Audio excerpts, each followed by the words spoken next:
estamos recebendo aqui, com muito prazer, duas amigas, né? Que é a Luciana é enfermeira, e a Patrícia, que é fisioterapeuta.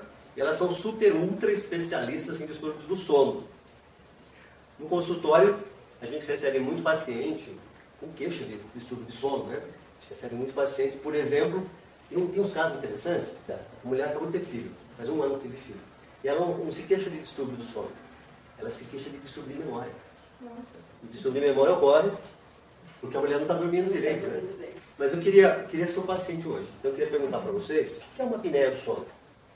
Basicamente, né, de uma maneira assim bem simples, a apneia do sono seriam pequenas paradas respiratórias, você dormindo, para de respirar à noite. Pequenas ou grandes, né? Que tem pacientes que param de respirar até 1 minuto, 1 minuto e 10 durante o período do sono, que são chamadas de apneias graves. Ele fica até 1 minuto. 1 minuto, 1 minuto e 10, sem respirar. Então, depende desse grau de parada que a gente vai verificar se é um grau de apneia leve, moderado ou grave.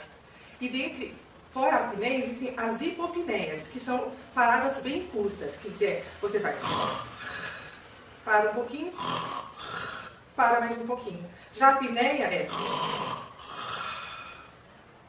parou de respirar, ficou um determinado tempo, não estou respirando, de novo. Então Patrícia, você assim, fez, é interessante isso. Você fez esse barulho, né, do ronco, assim. Porque o meu marido é roncador. Você tem apneia? Ele tem apneia. Tá, você tem que tratar. Já tá tratando. Então, mas a pergunta minha é a seguinte, né? Você fez o barulho. O que tem a ver o ronco com a apneia, então? Para quem nunca ouviu falar, né? O que tem a ver o ronco? Quer dizer, todo mundo que ronca tem apneia. Qual que é a importância do ronco? Não necessariamente todo mundo que ronca tem apneia.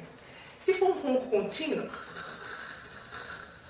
isso não quer dizer que ele tem apneia. A partir do momento que você percebe uma parada respiratória durante esse ronco, esse já é sugestivo de apneia e de ser investigado. Então, assim, às vezes você tem um paciente roncador e ele não necessariamente é um paciente com síndrome da apneia obstrutiva do sono. Luciana, então aquela senhora que chega pra gente e fala assim, meu marido para de respirar à noite e fica assustada, eu vou lá chacoalho. Isso aí é um sinal de que... Sim, isso é um sinal que ele pode ser um portador de síndrome da apneia obstrutiva do sono. Tem alguma outra clínica, assim, que a pessoa tem que ficar atenta? Por exemplo... Sonolência diurna é um dos sintomas, esquecimento. Com o passar do tempo, a pessoa vai apresentando até perda de libido, a pessoa vai apresentando outros sintomas, porque o seu metabolismo não está entrando em equilíbrio, porque está faltando sono, porque está faltando oxigênio nessas paradas respiratórias. E também tem a irritabilidade. E, assim, o que é muito interessante, Dr. Paulo, é que geralmente, quem vai procurar se tratar é porque o parceiro está reclamando. Então, geralmente a pessoa não... Vários, né? Acho que 80% dos casos que a gente pega, o paciente, ele fala que dorme tão bem que ele encosta e dorme. Lógico, porque ele não tem uma noite reparadora. Mas Você fala durante o dia, durante o dia. Ele está vendo televisão, por exemplo. Encosta e dorme. Por quê? Ele não teve um sono reparador durante a noite e durante o dia ele é bom, eu sou bom de sono. Onde eu encosto, eu durmo. Isso já é um indício de que, poxa, ele não está tendo uma reparação do sono durante a noite. Você usou esse termo aí, ó, sono reparador. O que é isso, um sono reparador? É um sono que você entra em todas as fases do ciclo do sono, que hoje são três fases. A gente tem a vigília, o sono N1, N2, N3 e o sono REM. O que é o famoso sono REM, que todo mundo quer tanto?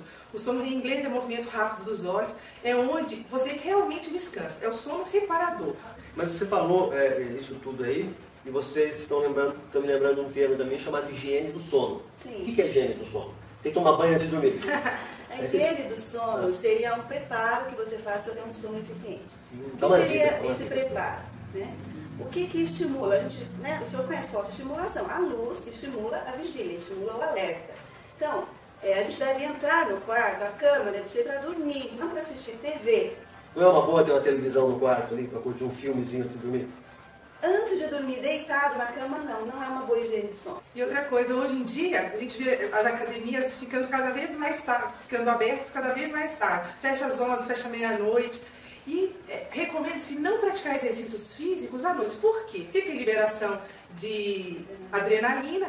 E para você, até ter esse rebaixamento de adrenalina, você entrar no estágio para dormir, você leva um período grande. Então, assim, você acaba de fazer academia 11, meia-noite, você vai dormir, você está elétrico, você quer mais agitação, seu corpo não vai entrar em sono, no sono profundo, você vai vai prejudicar o seu sono, como tomar café, estimulantes, refrigerantes. O que você deve comer antes de dormir, por exemplo, no jantar? Refeições mais leves. Saladas, grelhados, refeições mais leves. E não comer e dormir. Porque seu estômago vai estar trabalhando. Então, comer umas 2 horas, pelo menos umas 2 horas antes. Nunca comer e se deitar. Às vezes a pessoa tem refluxo também, gastroesofágico, né? A pessoa se alimenta e vai deitar, aquilo causa um desconforto muito grande, né? O refluxo leva, né? E hoje em dia é comum, as pessoas trabalham até muito tarde, estudam, não chegam em casa, tomam banho, comem e vão se deitar. E a disciplina, né, essa higiene do sono, você fazendo um horário regular de dormir, como tudo na vida, você vai se habituando e seu organismo também. Então a sua qualidade de sono ela vai ficando cada vez melhor, uma vez que você começa a dormir todo dia, às 11, 10, 11 horas, você não se estimula. Então assim, é o horário que você tem que dormir. Isso faz parte da higiene do sono, ser disciplinado na hora de dormir. Insônia. Você tem alguma dica para insônia pra gente? O que você pode fazer numa situação que você demora para dormir? Se a insônia for devida à higiene do sono, a gente tem que melhorar esse aspecto. Tentar não se alimentar à noite, não tomar nenhum tipo de estimulante, não fazer exercício, não ficar lendo ou vendo TV. Agora, se persistir, daí tem que procurar um médico para a gente investigar mais a fundo a causa dessa insônia. Porque a insônia é um sintoma e não uma doença. Então tem que ver qual que é o problema dessa insônia. Você tem vários tipos de apneia. Né? Essas paradas respiratórias com ronco. Então, a pergunta minha para vocês, como paciente, é a seguinte: qual que é o tipo mais comum de apneia? Geralmente é obstrutiva, mas existem casos que ocorrem as duas. Tanto a obstrutiva, que quando há uma obstrução da passagem de ar durante o sono nas vias aéreas superior, a língua ela cai sobre a traqueia de modo que não há essa passagem de ar. E a central é menos frequente, mas comum também. Hoje em dia a gente tem muito mista, mas o predominante, 80% dos casos, mesmo sendo mista, são apneias obstrutivas. E a apneia você sempre trata, né? Se for uma apneia significativa. Porque o sujeito pode, inclusive, ter um infarto. Não pode? Ele ficar um minuto e meio sem respirar. Ele faz uma hipóxia, na falta de oxigenação, e ele pode infartar, não pode? A gente tem até uma história muito, muito interessante desse fato.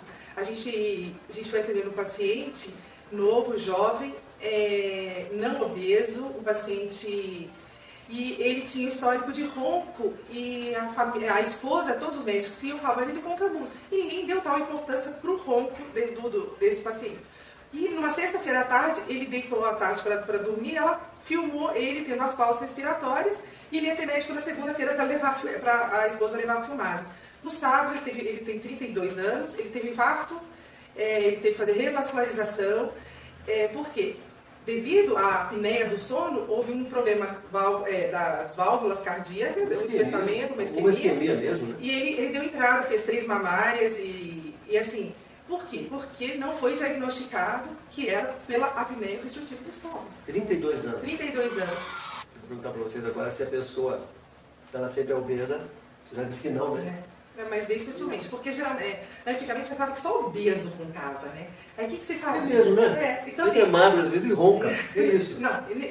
Antes era incomum. Hoje a gente atende no consultório atletas, jovens, a gente tem atletas jovens com atividade física regular, peso perfeito, com histórico de ronco. Então, todo só gordo que ronca. Não. A obesidade, ela é uma predisposição a ronco. Só que não necessariamente é a causa do ronco.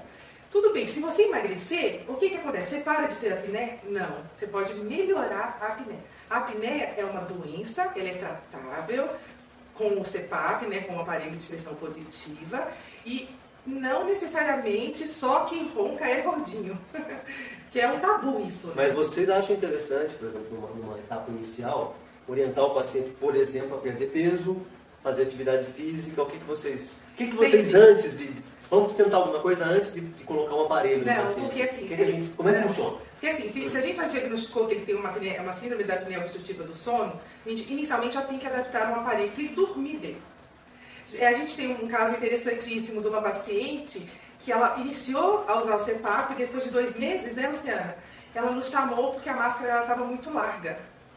Na hora que nós fomos, quando ela chegou no consultório, nós não pensamos que era a mesma paciente. Ela tinha emagrecido 9 quilos. E a máscara?